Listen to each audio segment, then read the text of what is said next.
The wedding ring caught the lamplight one last time before Katherine Jenkins slid it across the counter of Henderson's General Store in Granite, Montana Territory. Her stomach cramping with a hunger she had not known was possible until these past 3 weeks.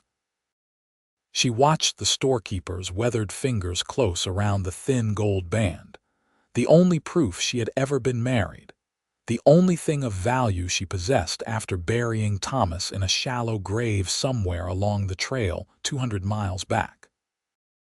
"I will give you enough supplies for a week," Henderson said, his voice neither kind nor cruel, just matter of fact. "Flour, beans, salt pork, maybe some coffee if you are lucky." Katherine nodded, not trusting her voice. She was 22 years old and felt ancient. The journey west was supposed to have been the beginning of everything. A new life in Montana Territory where Thomas had secured a deed to land near the Bitterroot Valley. Instead, it had been cholera that found them at a creek crossing, and within 2 days, her husband of 8 months was gone. The wagon train had not waited.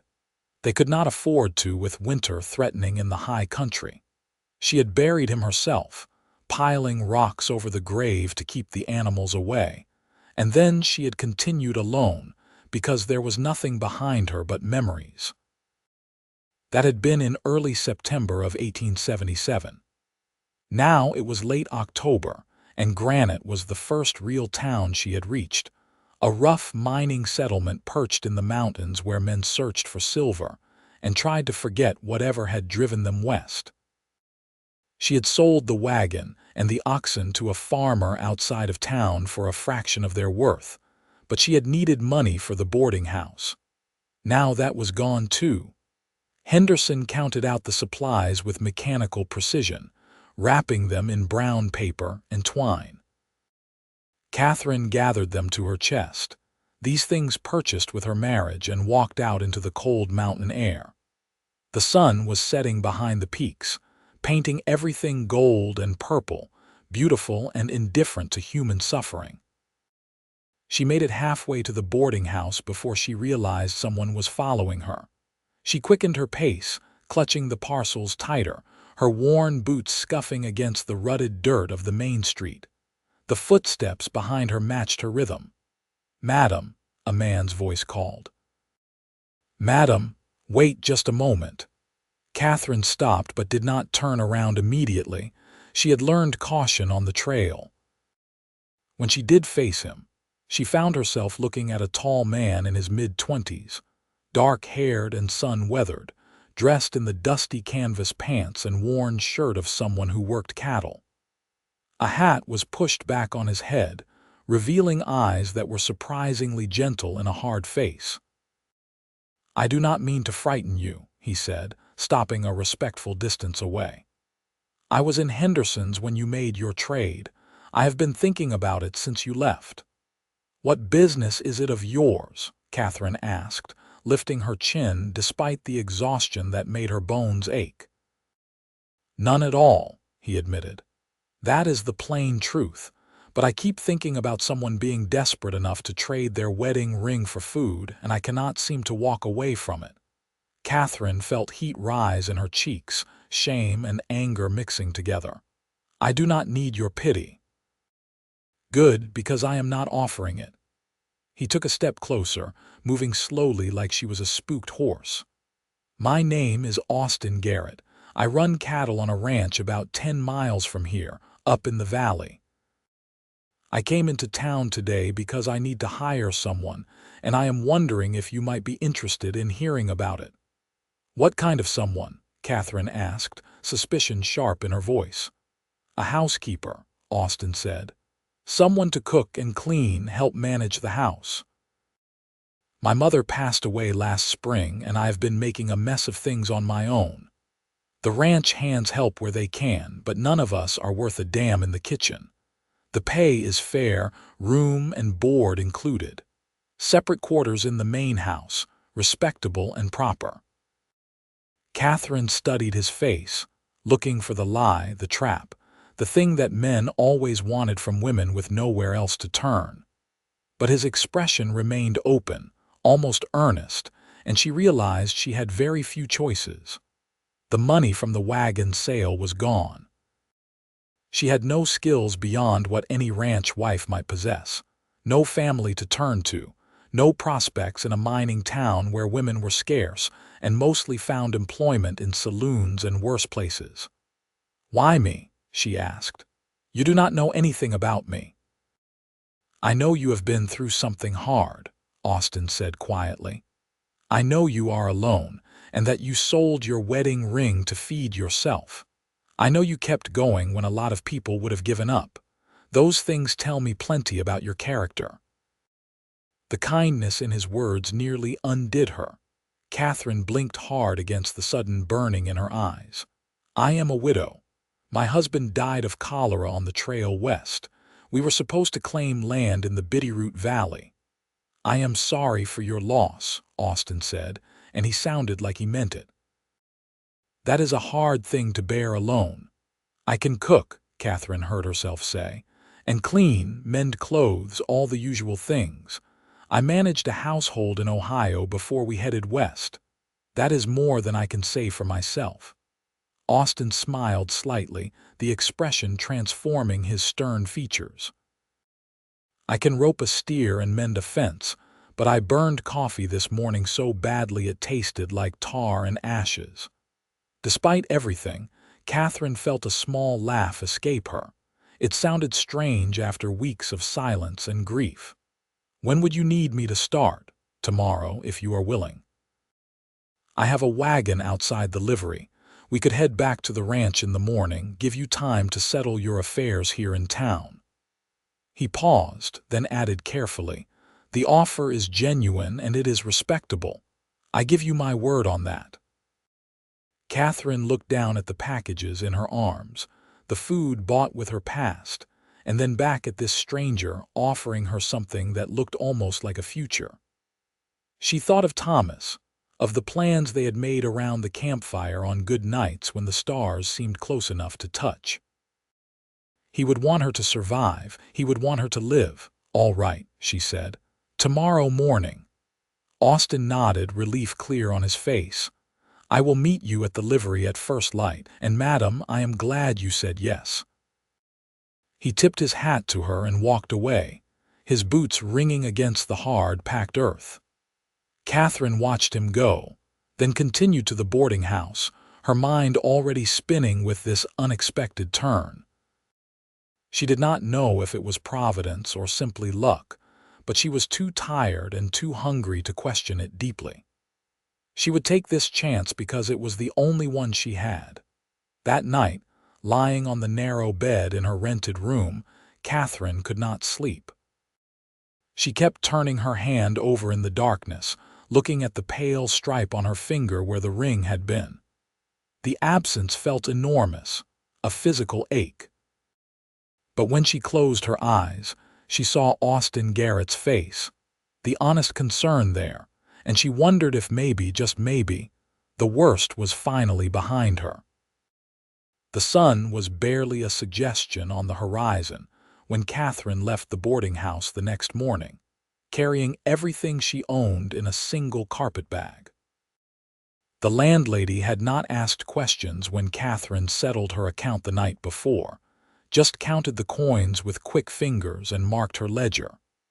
Privacy was a commodity in the West, freely given because everyone had something they did not want to discuss. Austin was waiting at the livery as promised, standing beside a sturdy wagon hitched to a pair of bay horses. He was dressed much the same as the previous day, but he had shaved and his shirt looked clean. He smiled when he saw her, an expression that reached his eyes and made him look younger. "Good morning," he said, taking her bag and setting it in the wagon bed. "Did you sleep well?" "Well enough," Katherine lied. She accepted his hand to climb up onto the wagon seat, feeling the calluses on his palm, the strength in his grip. He was a working man, she could tell, not someone who gave orders from a distance. They left Granite as the town was waking up, smoke beginning to rise from chimneys, the sound of hammers already ringing from the mines. The road wound through pine forests and across meadows where frost sparkled on the grass, the air so cold and clean it hurt to breathe. Austin drove with easy competence, the reins loose in his hands, occasionally pointing out landmarks. "That peak there is Mount Powell," he said, indicating a snow-capped mountain to the west. "The ranch sits in the valley below it, good grazing land, plenty of water from snowmelt. My father chose the location 15 years ago when we first came out from Missouri. Is your father still living?" Katherine asked. "No, madam. He passed away 5 years back. Thrown from a horse broke his neck." Austin's voice was even, but Katherine heard the old grief underneath.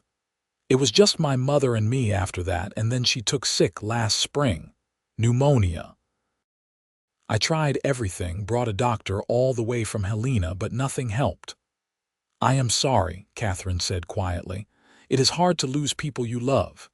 "It is," Austin agreed. "But life keeps moving whether we are ready or not.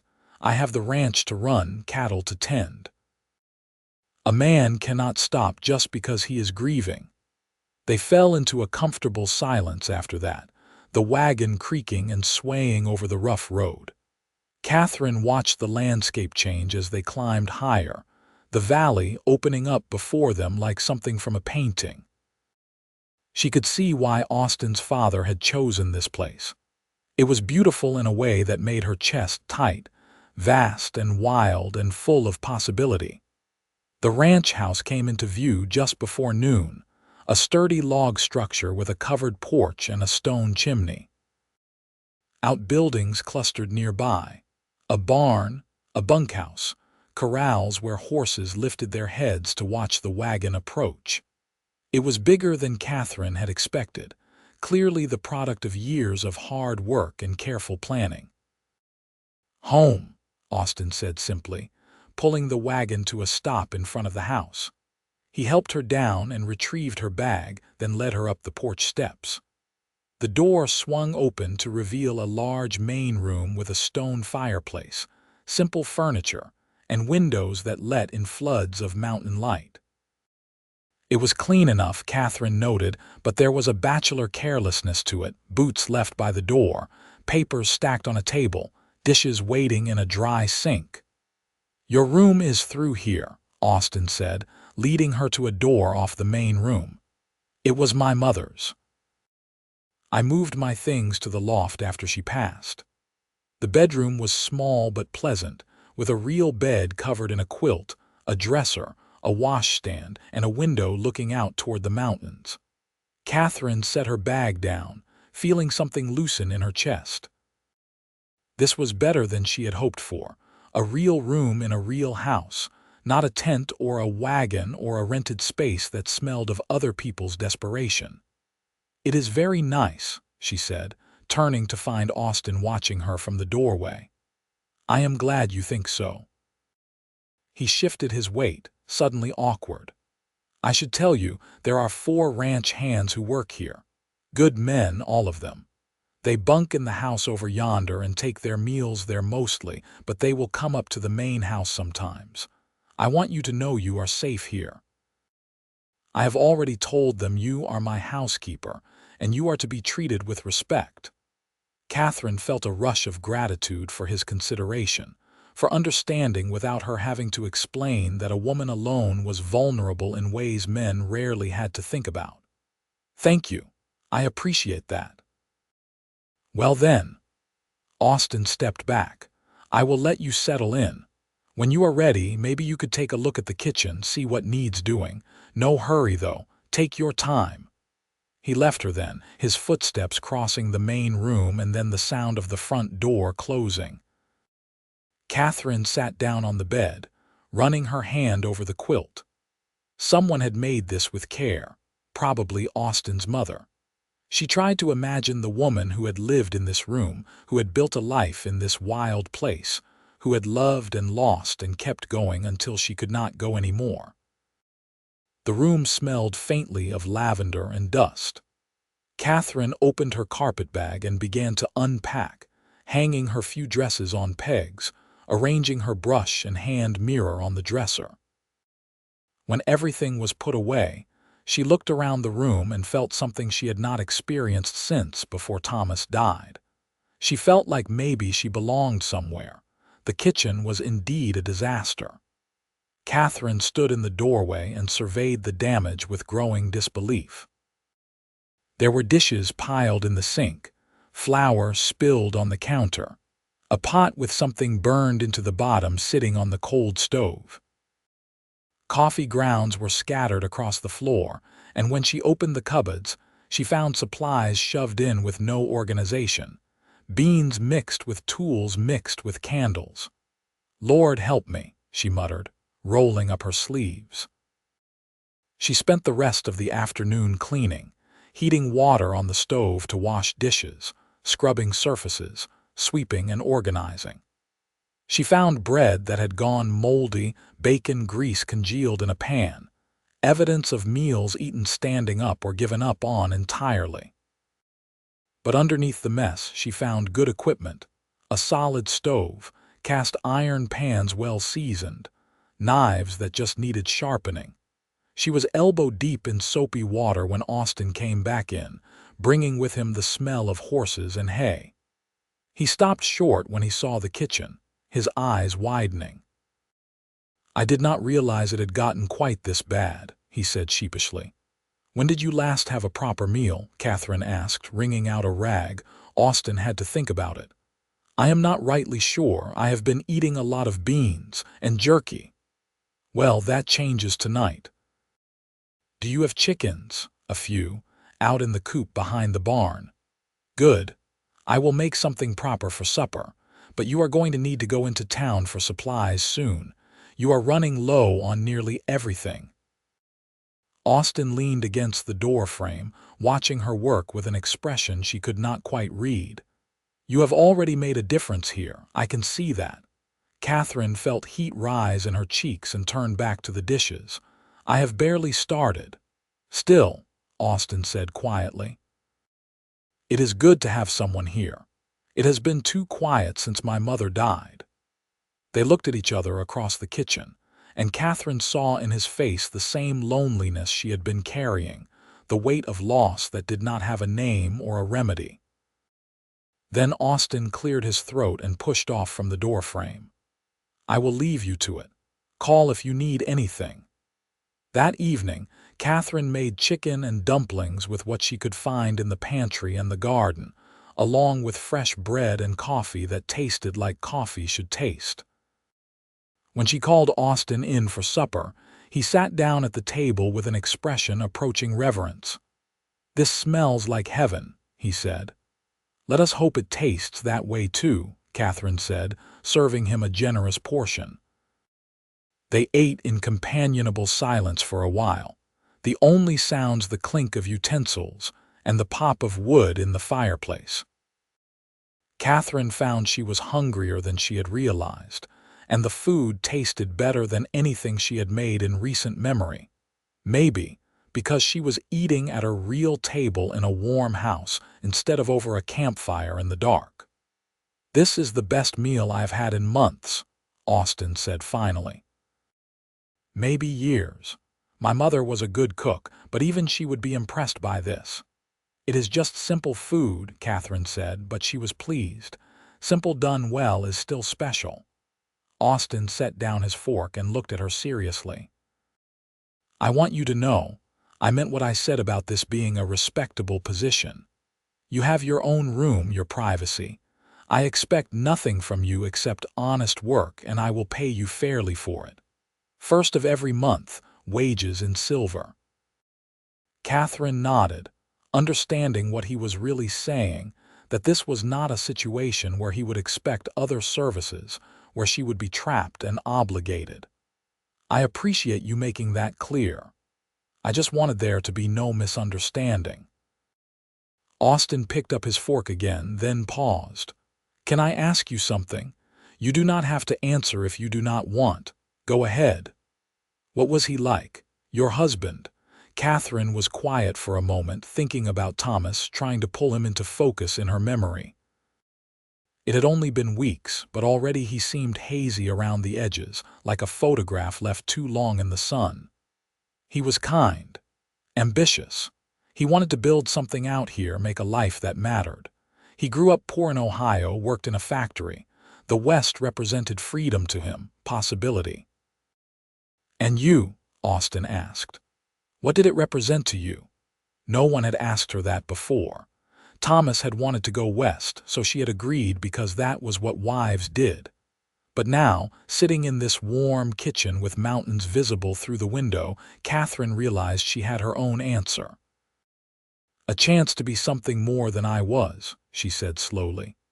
"Back in Ohio, I was just another shopkeeper's daughter, destined for a small life in a small town. Out here, it feels like a person could become anything." Austin smiled at that. "I think you might be right.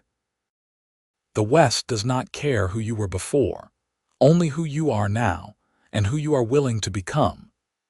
They finished the meal and Katherine shooed Austin away when he tried to help with the dishes, telling him he had ranch work to tend to and she had her own system. She washed up as the sun set, painting the kitchen in shades of amber and rose, and felt something she had not expected to feel again. She felt content. The days settled into a rhythm after that. Katherine rose early, made breakfast, packed lunch for Austin and the ranch hands who sometimes came by the house. She spent her mornings cleaning and organizing, tackling years of bachelor neglect with determination. The house responded to her care, growing brighter and more welcoming. She washed curtains and hung them back up, aired out rooms that had been closed, polished furniture until it gleamed in the afternoons. She cooked, drawing on her mother's recipes and improvising with what the ranch could provide. She learned where the root cellar was, discovered shelves lined with preserves that Austin's mother had put up, jars of peaches and tomatoes and pickled vegetables.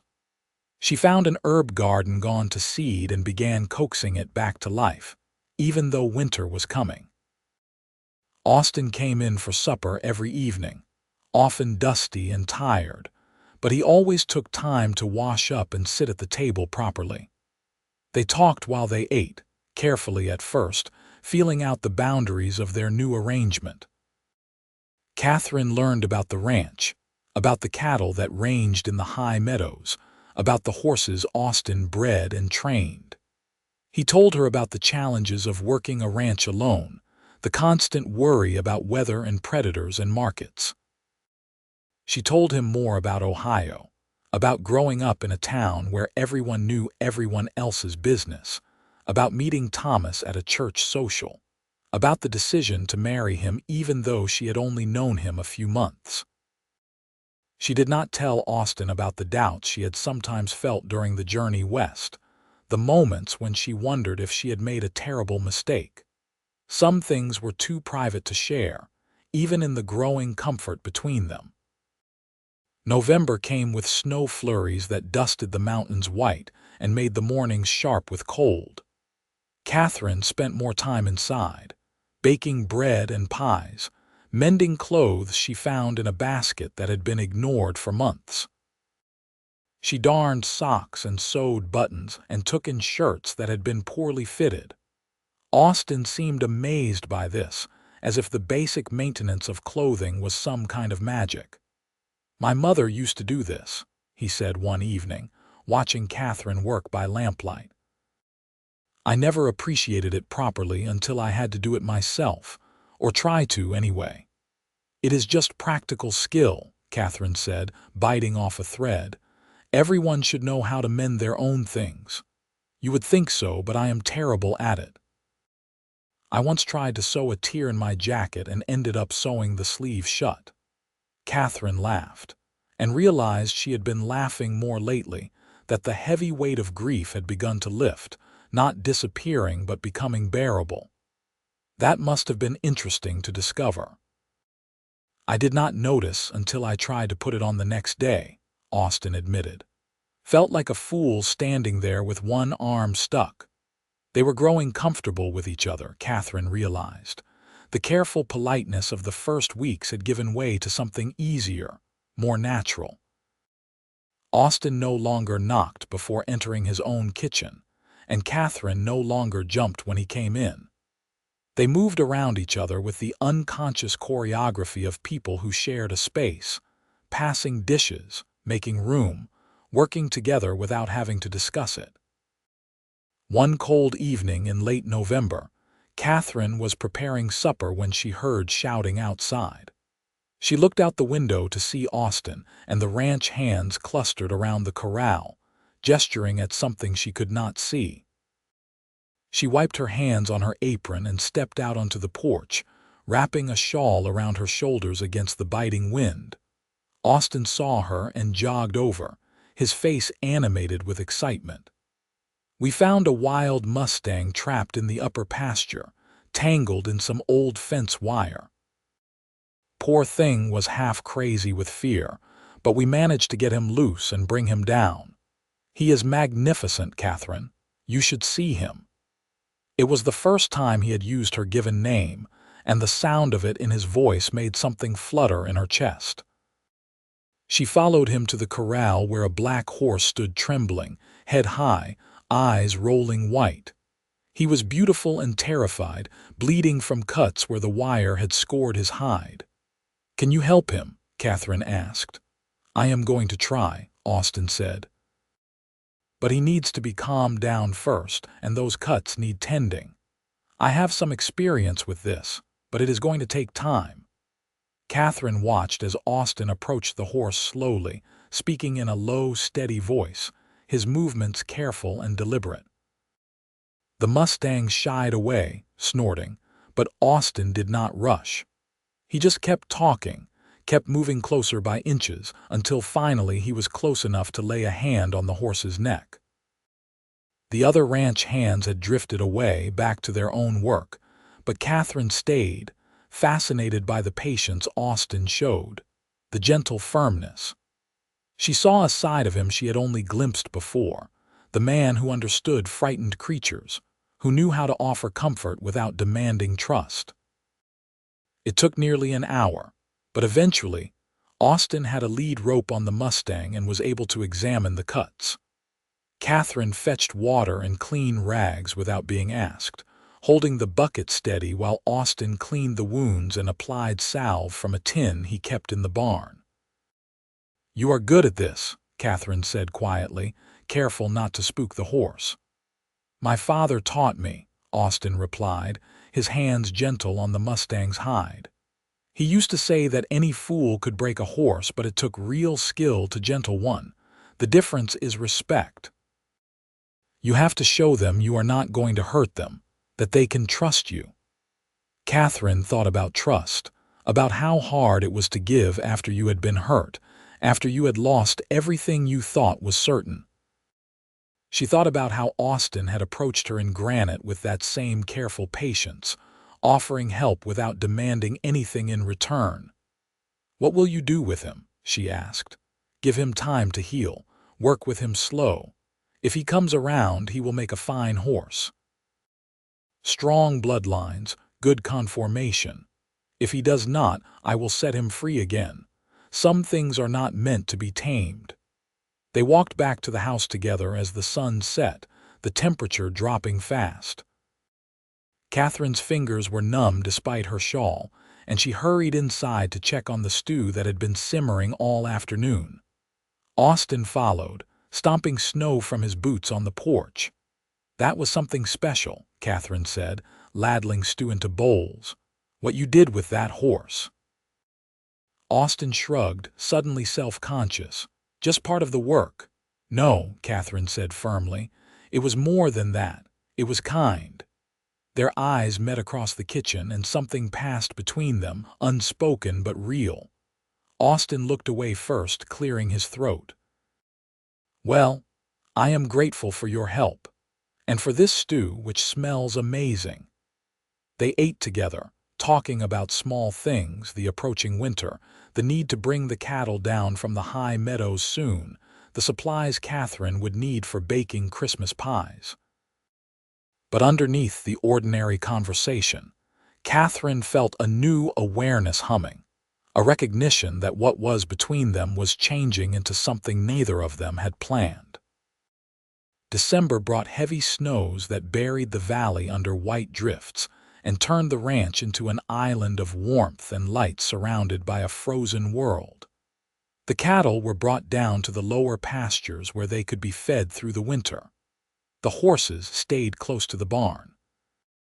The ranch hands came up to the main house more often, drawn by the smell of Katherine's cooking and the warmth of the fire. Katherine found herself busier than she had been in months, cooking for extra mouths, making sure there was always hot coffee and fresh bread. The men were respectful, careful to wipe their boots and mind their language around her, and she grew to know them. There was old Charlie, who had been with Austin's father from the beginning, and young Pete, barely 20, who had come west from Pennsylvania. There was Sam, quiet and competent, and Jim, who could fix anything mechanical. They all clearly respected Austin, she noticed. He worked alongside them, never asking them to do anything he would not do himself, and he paid them fairly even in lean times. It spoke well of him, Katherine thought. A man's character showed in how he treated those who depended on him. The Mustang was healing slowly, the cuts closing clean, the wildness in his eyes dimming to wariness. Austin worked with him every day, spending an hour in the corral just being near him, teaching him that humans did not always mean pain. Katherine watched from the kitchen window sometimes, fascinated by Austin's patience. One evening, as they sat by the fire after supper, Austin asked her about Christmas. "Did you have traditions?" Back in Ohio, Katherine thought about the Christmases of her childhood, the church services and the caroling, the tree in the parlor and the presents wrapped in brown paper. "We did. Nothing fancy, but it was special. My mother would make a goose, and my father would read from the Bible. We would sing carols around the piano." "My mother loved Christmas," Austin said quietly. "She would decorate the whole house with pine boughs and berries. We would ride into Granite for the Christmas Eve service, all of us together. Even after my father died, she insisted on keeping the traditions." "What about last year?" Katherine asked gently. "Last year I could not face it," Austin admitted. "The first Christmas without her. I just worked through the day like it was any other.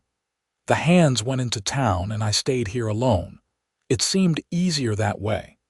Katherine looked at him, seeing the loneliness he tried to hide, the grief he had buried in work and routine. On impulse, she reached over and touched his hand where it rested on the arm of his chair. "We could have a proper Christmas this year if you would like. Honor her memory by keeping the traditions she loved."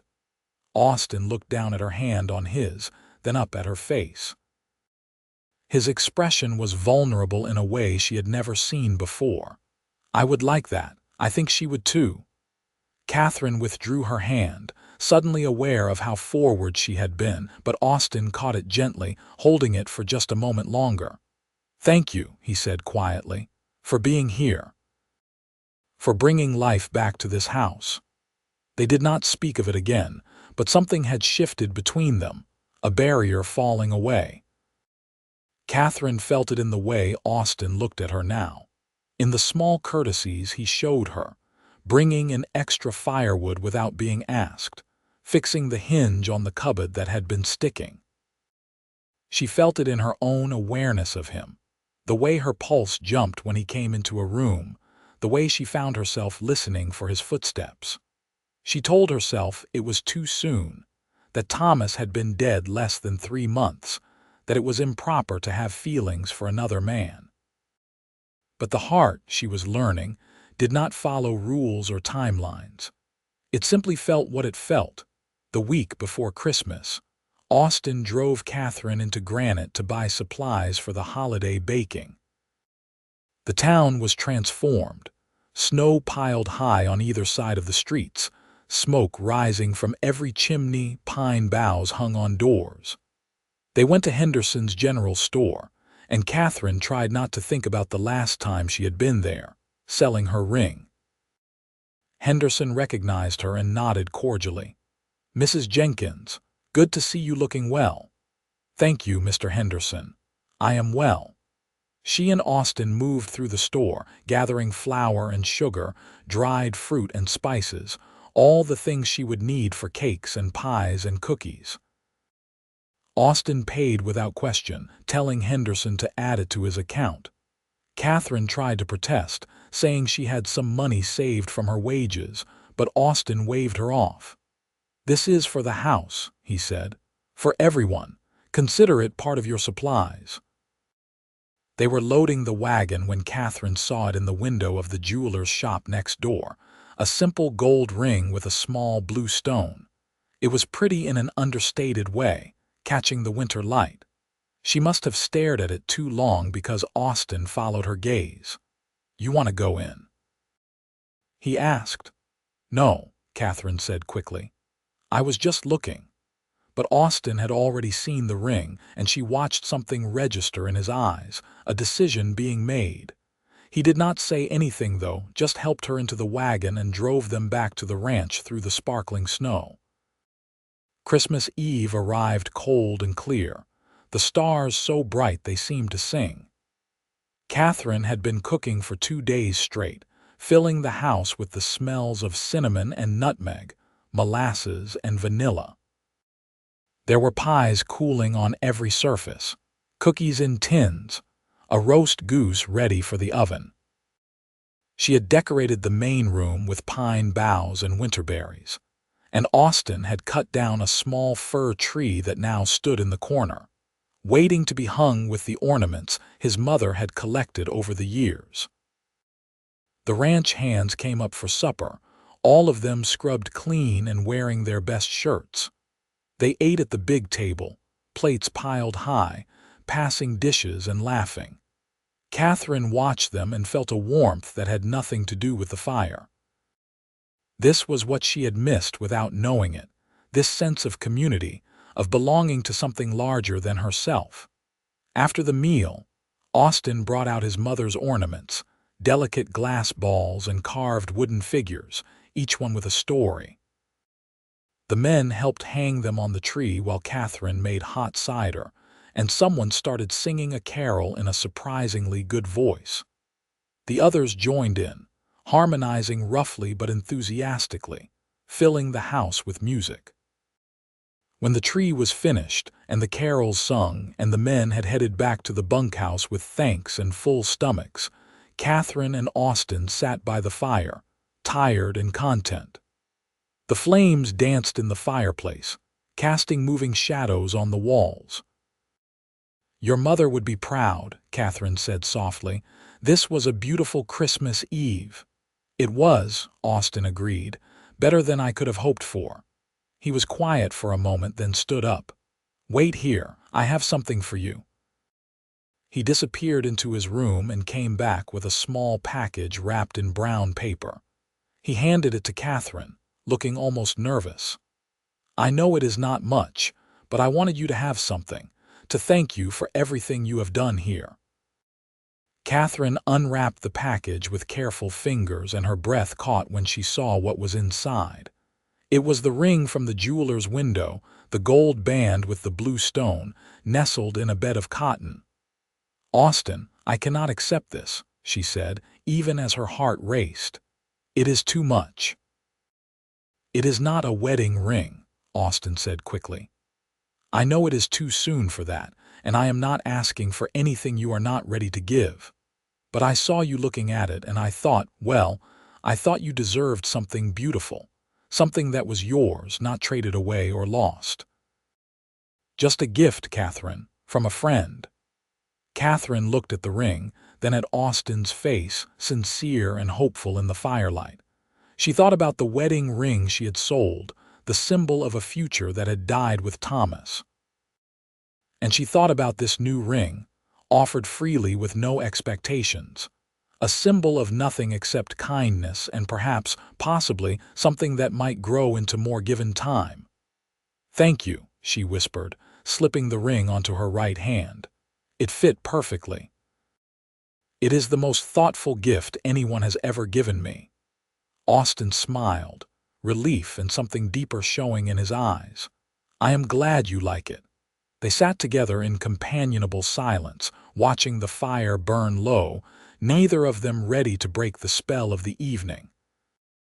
Outside, snow began to fall again, soft flakes drifting past the windows, and Katherine thought that maybe this was what healing felt like, this gradual warmth, this slow opening to the possibility of joy.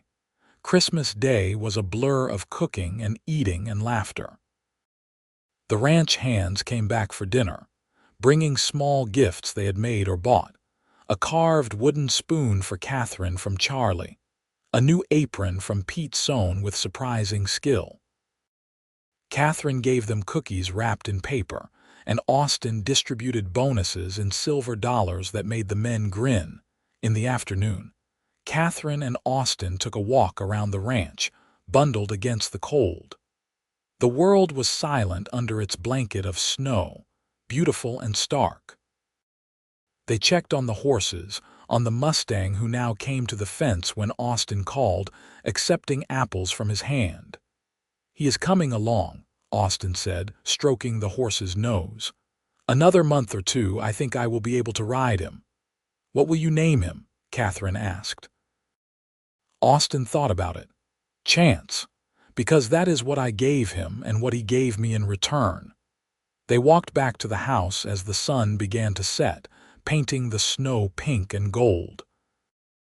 Austin's hand found Katherine's, their gloved fingers intertwining, and neither of them mentioned it or pulled away. It felt natural, right, like something that had been waiting to happen. That evening, after the hands had gone and the house was quiet, Austin asked Katherine to sit with him by the fire again. He seemed nervous, turning his hat in his hands. "I need to tell you something," he said, "and I hope you will hear me out before you say anything." Katherine's heart began to pound, but she nodded.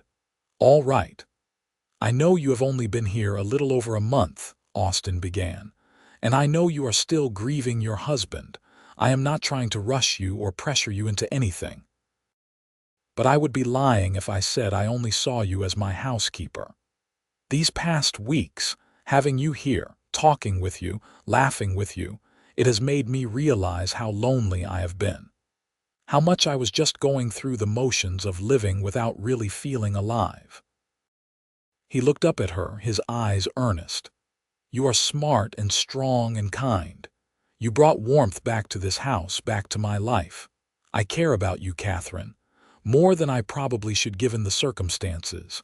And I needed you to know that, even if nothing can come of it right now." Katherine sat very still, her mind racing. Part of her wanted to protest that it was too soon, that she was not ready, that she owed Thomas more time. But another part, a deeper part, recognized the truth in what Austin was saying.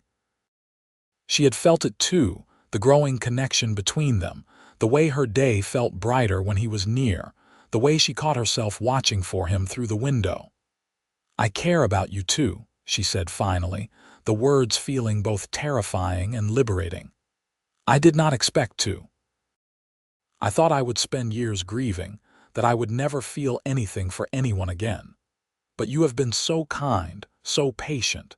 You gave me a chance when I had nothing. You have treated me with respect and friendship, and somewhere along the way, it became more than that for me." Austin leaned forward, hope kindling in his eyes. "So what do we do about it?" "We take our time," Katherine said. "We let this grow naturally without forcing it. I need that, Austin. I need to know that what I feel is real and not just gratitude or loneliness." "I can do that," Austin said immediately. "We will take all the time you need. I am not going anywhere, and neither are you, I hope." Katherine smiled, feeling tears prick her eyes. "No, I am not going anywhere." They sat together in the firelight, not touching but close, and Katherine felt something settle in her chest, a rightness she had not known she was looking for. This was different from what she had felt with Thomas, that youthful excitement and nervousness. This was deeper, steadier, built on shared meals and conversations, on watching Austin gentle a frightened horse and stand up for his men and honor his mother's memory. This was built on who they actually were, not who they hoped to be. Winter deepened, and the ranch settled into the quiet rhythm of cold months. The work continued, animals to feed and water to haul and equipment to maintain, but it was slower, leaving more time for indoor pursuits. Katherine taught Austin to make bread, laughing at his attempts to knead the dough properly. He taught her to play chess using a set his father had carved, and they spent long evenings by the fire, bent over the board, talking and planning. They talked about everything. Austin told her about growing up on the ranch, about the struggles and triumphs, about his father's dreams and his mother's strength. Katherine told him more about Ohio, about her family, about her life before Thomas.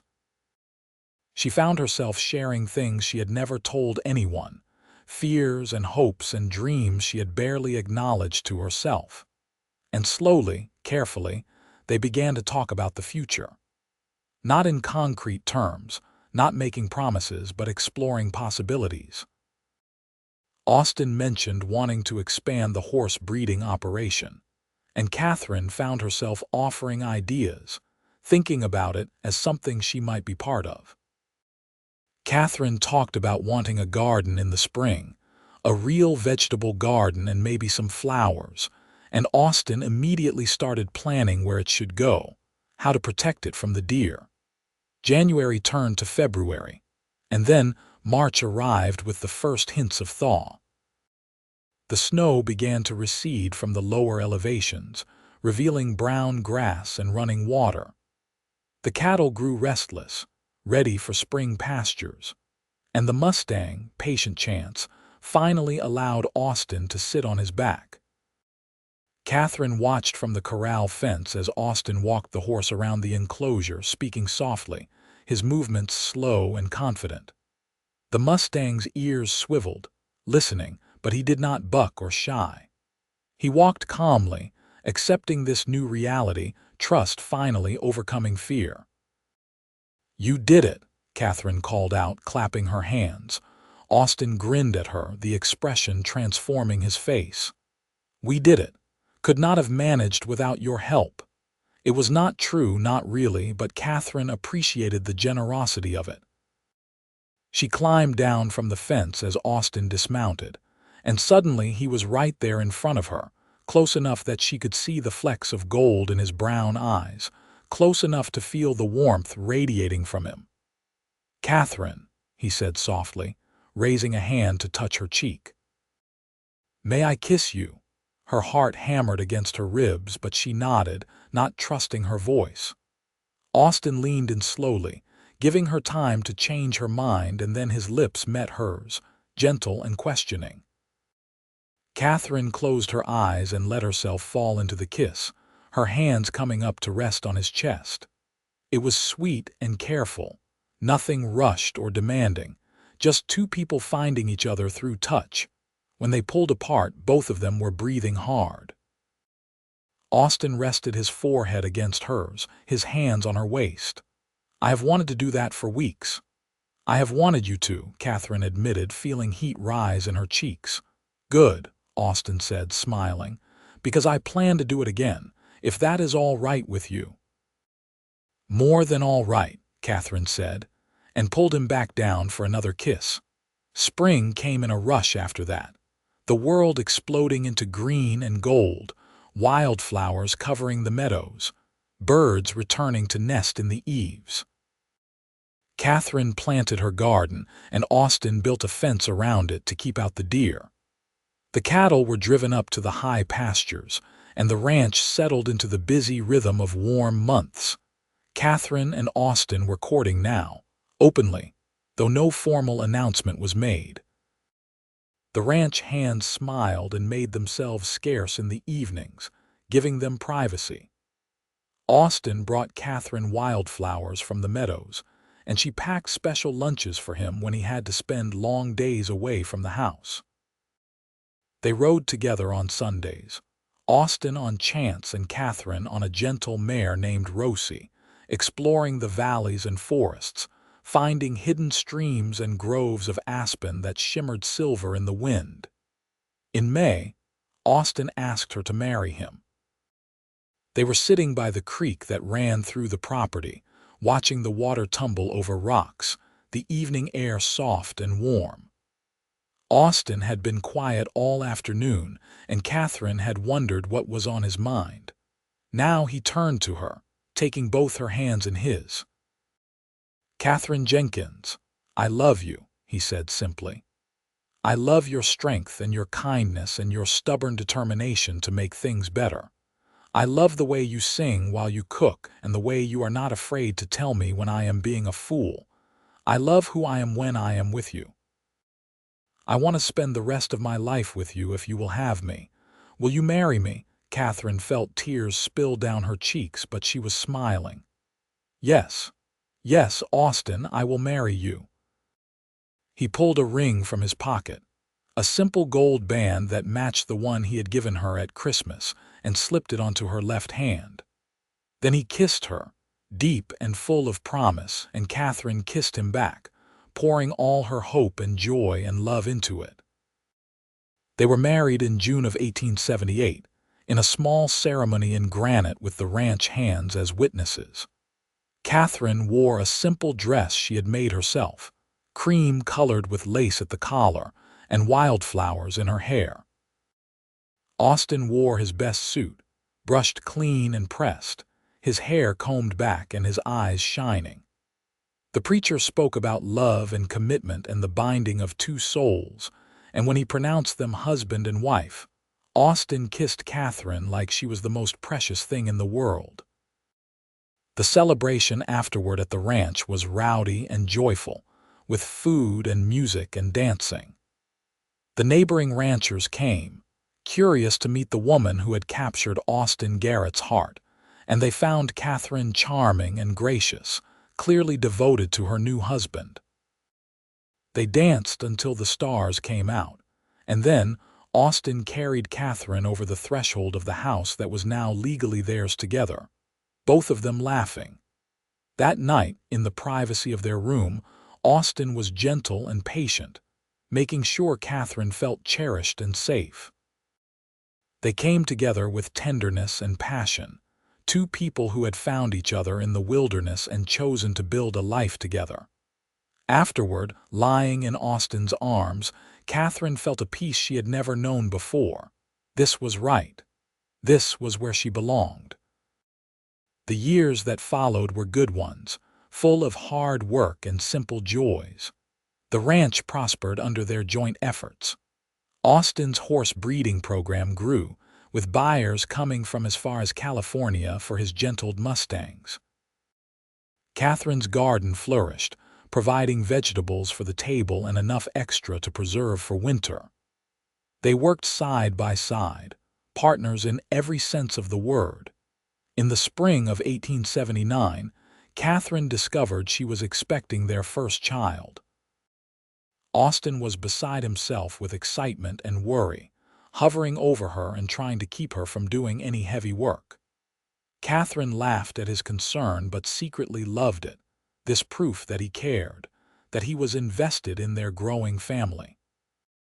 Their son was born in December, a healthy baby with Austin's dark hair and Katherine's green eyes. They named him Thomas, honoring the man whose death had inadvertently brought them together, a decision Katherine had suggested and Austin had immediately supported. Holding her son for the first time, Katherine felt a bittersweet mix of emotions. She wished Thomas could have seen this child named for him, could have known that she had found happiness again. But she also felt grateful for the path her life had taken, for the love she had found with Austin, for this beautiful baby who represented their future. Austin was a devoted father, taking Thomas everywhere with him as soon as the baby was old enough to be carried in a sling. Katherine would look out the window and see her husband walking the property with their son strapped to his chest, talking to him about the ranch, about the horses and cattle, about the mountains and valleys. Thomas grew up surrounded by love and wide open spaces, learning to walk on the porch of the ranch house, learning to ride almost as soon as he could walk. In 1881, they had a daughter, Mary, named for Austin's mother. She came into the world screaming with indignation, a fighter from the start. Austin doted on her shamelessly, this tiny girl who had his mother's fierce spirit. Katherine watched her husband cradle their daughter and felt her heart swell with love for this man who had given her so much, who had seen her at her lowest and offered her not pity but partnership. The ranch continued to thrive. They built a new barn and expanded the house, adding rooms for the growing family and a proper parlor for receiving visitors. Katherine established a small school for the ranch children, teaching Thomas and Mary and the children of the ranch hands their letters and numbers. Austin served on the territorial council, working to bring better roads and services to their corner of Montana. They became pillars of the community, respected and liked, known for their fairness and generosity. In the evenings, after the children were asleep, Katherine and Austin would sit together on the porch, watching the sun set behind the mountains. They would talk about the day, about the future, about nothing and everything. Sometimes Austin would reach over and take Katherine's hand, running his thumb over her wedding ring, the symbol of their commitment. "You ever regret it?" Austin asked one evening, years into their marriage. "Trading your first ring for food, ending up here," Katherine thought about it, looking out at the land they had built together, thinking about the children sleeping inside, about the life she had made. "No," she said firmly. "I regret that Thomas died. I regret that he never got to see the West he dreamed about, but I do not regret the path that brought me to you. Everything I went through, all the pain and fear and uncertainty, it led me here, and I would not trade this life for anything." Austin lifted her hand and kissed her knuckles, right over the rings, both of them, the one she wore on her right hand that he had given her that first Christmas, and the wedding band on her left. "I love you, Katherine Garrett." "I love you too," Katherine said, leaning her head on his shoulder. "More than I knew it was possible to love someone." They sat together as the stars came out, the same stars that had watched Katherine bury her first husband alone on the trail, that had seen her trade her wedding ring in desperation, that had witnessed a cowboy offer a broken woman a chance at something new. The West had tested her and nearly broken her, but it had also given her gifts beyond measure, a home, a family, a love that was deep and true and lasting.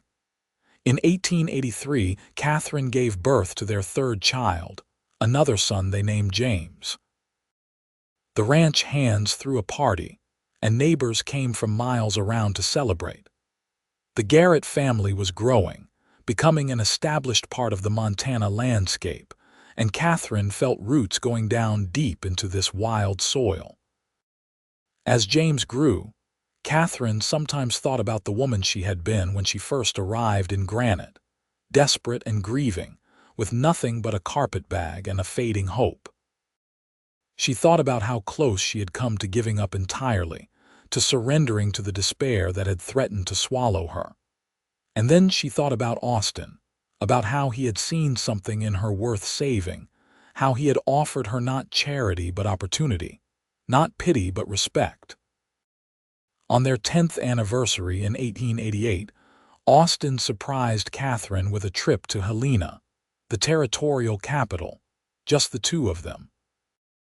They left the children with Charlie and his wife, who had taken over much of the day-to-day management of the ranch house, and set out on horseback, taking the journey slow and easy, camping under the stars like they were young again.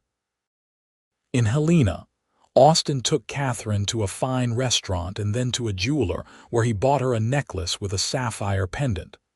"To match your ring," he said, fastening it around her neck. "The one I gave you that first Christmas." Katherine touched the pendant, tears in her eyes.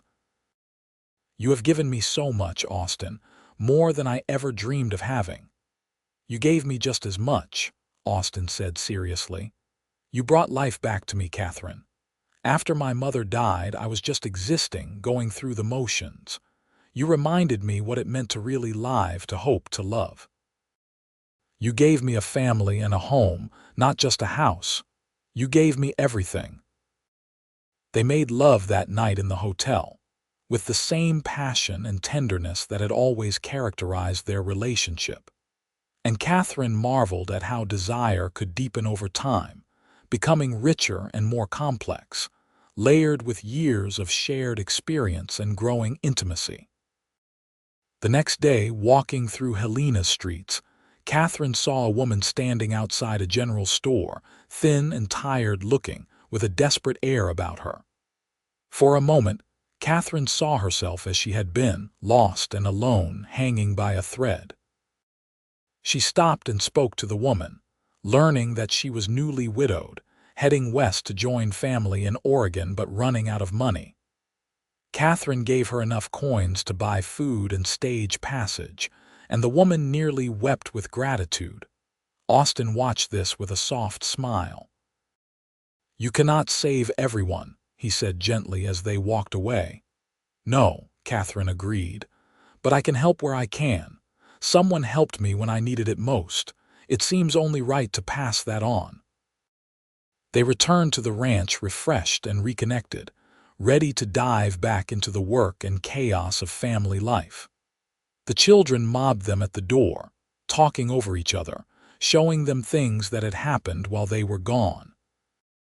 Austin scooped up Mary and James while Thomas, now 9 years old and dignified with it, stood straighter and told them seriously that everything had been fine. He had helped Charlie with the horses. That night, with the children finally asleep and the house quiet, Katherine stood at the kitchen window looking out at the mountains. Austin came up behind her, wrapping his arms around her waist, resting his chin on her shoulder. "Happy?" he asked. "More than I can say," Katherine replied, leaning back against him. "I have been thinking about everything, about the journey that brought me here. It is strange how life works, is it not? How the worst moments can lead to the best things." "I used to wonder why my mother had to die," Austin said quietly. "Why I had to go through that pain. But if she had not, I would not have needed a housekeeper. I would not have been in Henderson's store that day. I would not have seen you trade your ring and known somehow that you were meant to be here." Katherine turned in his arms to face him. "Do you really believe that? That we were meant to find each other?" "I do," Austin said. "I believe some things are written in the stars, Katherine.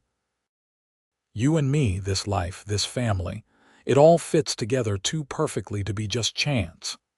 They kissed then, soft and sweet, a kiss of gratitude and love and promise. And in that moment, Katherine knew he was right. She had survived the worst to find the best. She had lost everything to gain everything. She had traded a ring for food, desperate and alone, and a cowboy had given her a new ring, a new start, and a love that would last all their days. The years continued to pass, marked by the changing of seasons and the growing of children. Thomas became a skilled horseman, working alongside his father with the Mustangs. Mary showed an aptitude for business, keeping the ranch books with a precision that amazed everyone.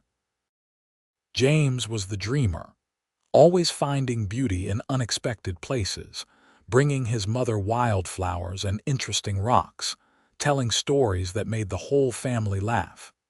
In 1892, Montana achieved statehood, and the Garrett Ranch hosted a celebration that brought people from all over the county.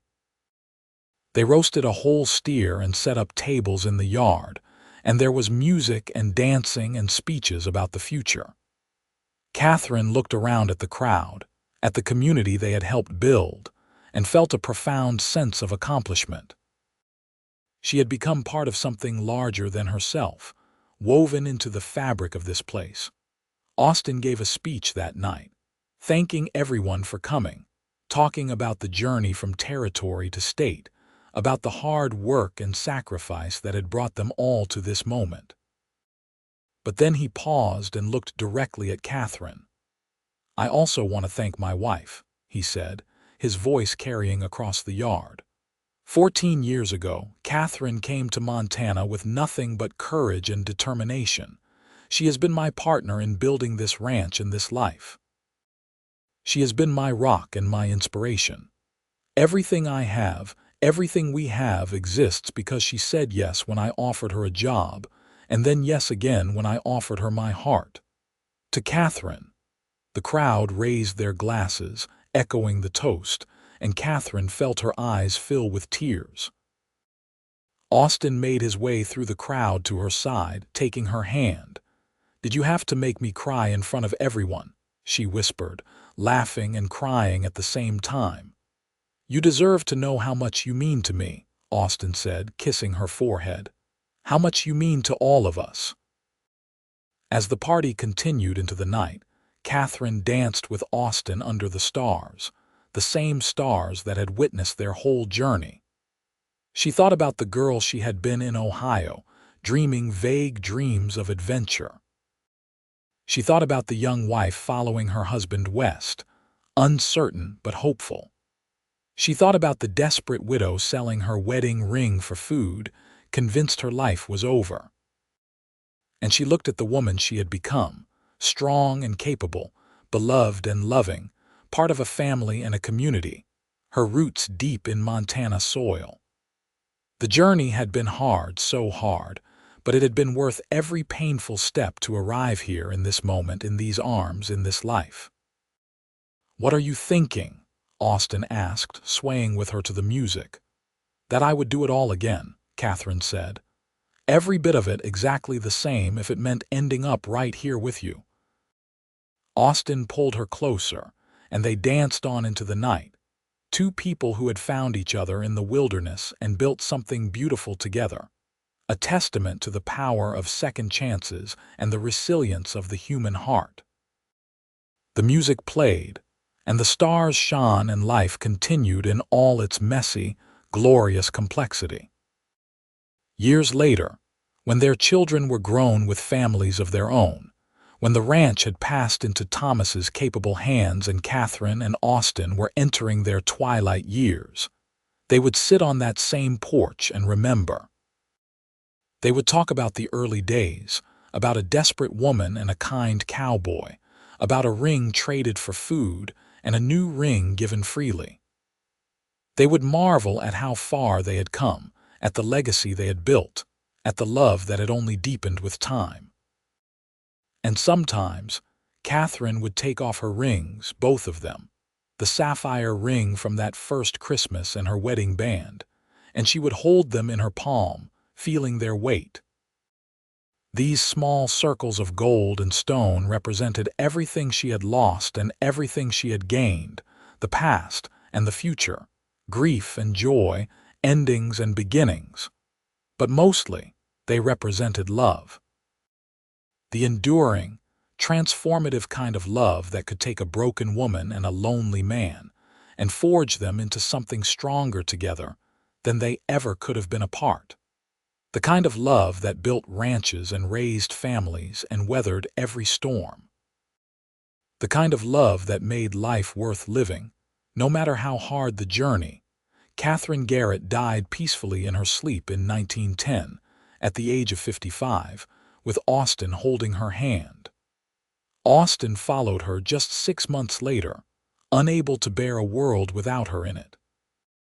They were buried side by side on a hill overlooking the ranch, with a view of the mountains they had loved.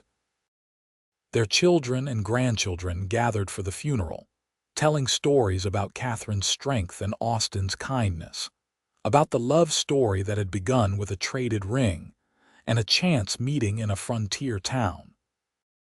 The ranch continued for generations after them, passed down through the family, a testament to what Katherine and Austin had built together. And sometimes, on quiet evenings when the light hit just right, people would swear they could see two figures on the porch of the old house, sitting close together, watching the sunset, eternal in their love and their partnership.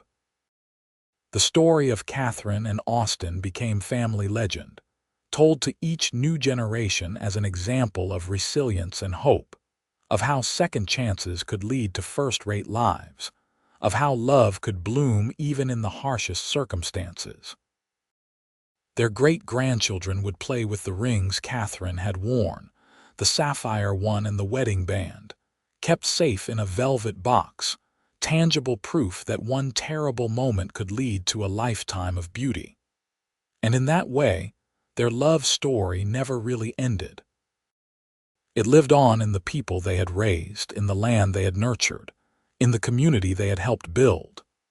It lived on in every act of kindness their descendants performed, in every second chance given, in every time someone looked at a stranger in need and chose to help rather than turn away. Katherine had traded her wedding ring for food in her darkest hour, believing her story was ending. Instead, it had been just beginning. The cowboy who gave her a new ring had given her so much more than that: a home, a family, a purpose, a love that transcended time and circumstance. And she had given him the same in return: two broken people healing each other, two lonely souls finding completeness together. Their story was the story of the West itself, of hardship and hope, of loss and redemption, of the courage it took to keep going when everything seemed impossible. It was a story written in the land and the sky, in the mountains that stood eternal and the rivers that ran forever, in the wild mustangs that still roamed the high meadows and the descendants who still worked the ranch, carrying on a legacy built on love. And if you went to that ranch today, stood on that hill where Katherine and Austin were buried, looked out at those same mountains they had loved, you might understand what they had known in their hearts, that some love stories are bigger than the people who live them, that some bonds transcend even death, that the best things in life often come from the hardest moments, and that second chances, when seized with courage and faith, can lead to happiness beyond imagination. The wind would whisper through the pine trees, carrying echoes of laughter and love, of promises kept and dreams fulfilled. The sun would set in the same glorious colors it always had, painting the world in gold and rose and purple. And somewhere in that vast Montana sky, you might feel the presence of two souls who had found each other against all odds, who had built something lasting from the ashes of loss, who had proven that love, real love, could conquer anything. Katherine and Austin's story was complete, a circle closed, a journey ended in the best possible way together and forever, their love a beacon for all who came after, proof that even in the wildest places, in the hardest times, love could not just survive but thrive, growing stronger and deeper with every passing year, enduring long past the final breath, eternal as the mountains, constant as the stars.